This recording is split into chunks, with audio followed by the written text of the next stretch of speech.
PTI का assembly वापस आने का इंतहा। कौमी असम्बली का आज लाहौर में इजलास मुअक्कर। एलामिया जारी। एलामिया के मुताबिक कौमी असम्बली का आज सुबह 11 बजे होने वाला इजलास अब 27 जनवरी को होगा। फैसला स्पीकर ने कौमी असम्बली 2007 में बिजनेस कॉन्डक्ट के रूल्स और प्रोसीजर के रूल नंबर 49 के तहत किया।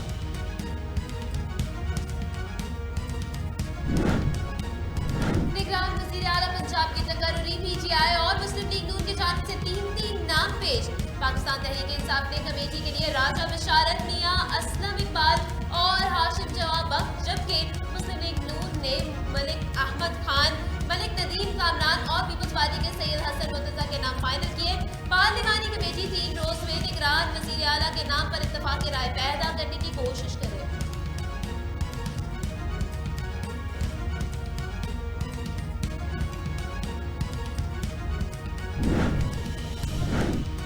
निगरान वजीर आला के नामों के लिए आईनी तौर पर मुशावरत के लिए 3 दिन का वक्त है। स्पीकर साहब को किस बात की जरूरत है? मुस्लिम लीग नून के सीनियर रहनुमा मलिक अहमद खान की निजी टीवी से गुफ्तगू। कहा, इलेक्टोरल प्रोसेस को मजाक नहीं बनाना चाहते, इंतखाबात को इत्तफाक राय के साथ होना चाहिए। इंतखाबात में सबको लेवल प्लेइंग फील्ड देना पड़ती है। इमरान खान 35 सीटों पर इंतखाबात लड़के अपना शौक पूरा करें।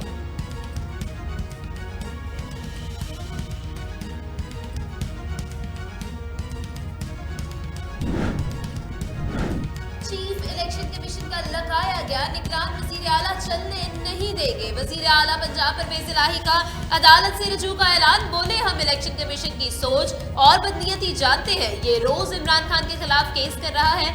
मुल्क में अब आम इंतखाबात होंगे।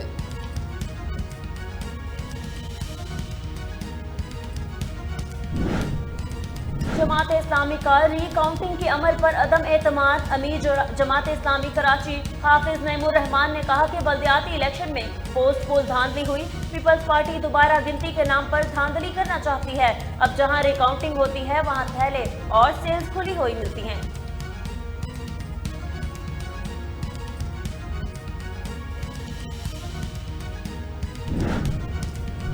इलेक्शन कमीशन ने इमरान खान के ज़िमनी इंतखाबात में अखराजात की तफसील जमा न कराने के केस का महफूज फैसला सुना दिया। इमरान खान तमाम 7 नशिस्तों से कामयाब करार, नोटिफिकेशन भी जारी।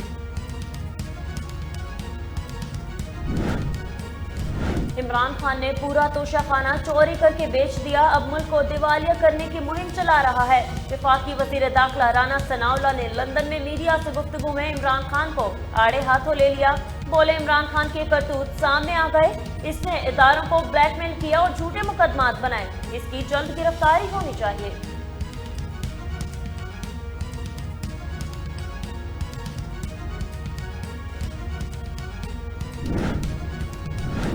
मरियम नवाज की 22 जनवरी को वतन वापसी का शेड्यूल तब्दील हो गया। लीगी रहनुमा मरियम नवाज का 22 जनवरी के बजाय 29 जनवरी को वतन वापस आने का इम्कान है।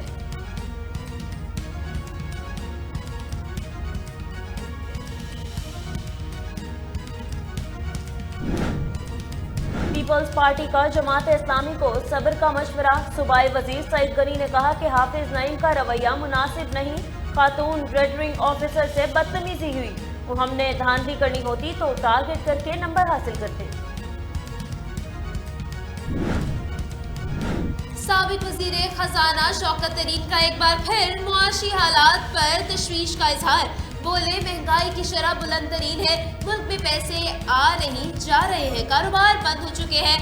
$5 अरब की LC रुकी हुई है। दोस्त मुल्क भी अब शराइत के बगैर पैसे ना देने का कह रहे हैं।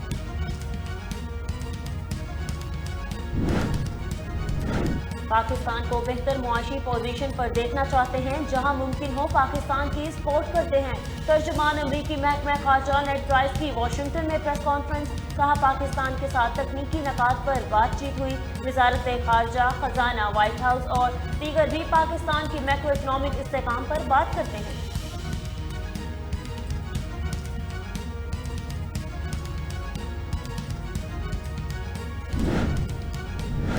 दुनिया की कम उम्र तरीन वजीर आजम होने का एजाज हासिल करने वाली न्यूजीलैंड की वजीर आजम जसिंडा आर्डन ने ओहदे से इस्तीफा दे दिया।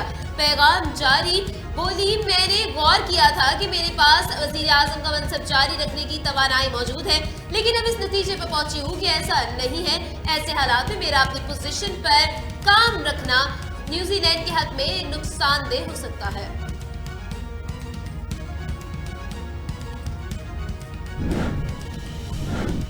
महंगाई का तूफान, मिस्री बाशिंदे भी परेशान। मिस्र में हुकूमत ने शहरियों को मुर्गी के पंजे खाने का मशवरा दे डाला। बदतरीन मुआशी सूरत हाल के बायस खाने पीने की आम अशिया खरीदना आम लोगों के लिए नामुमकिन हो गया।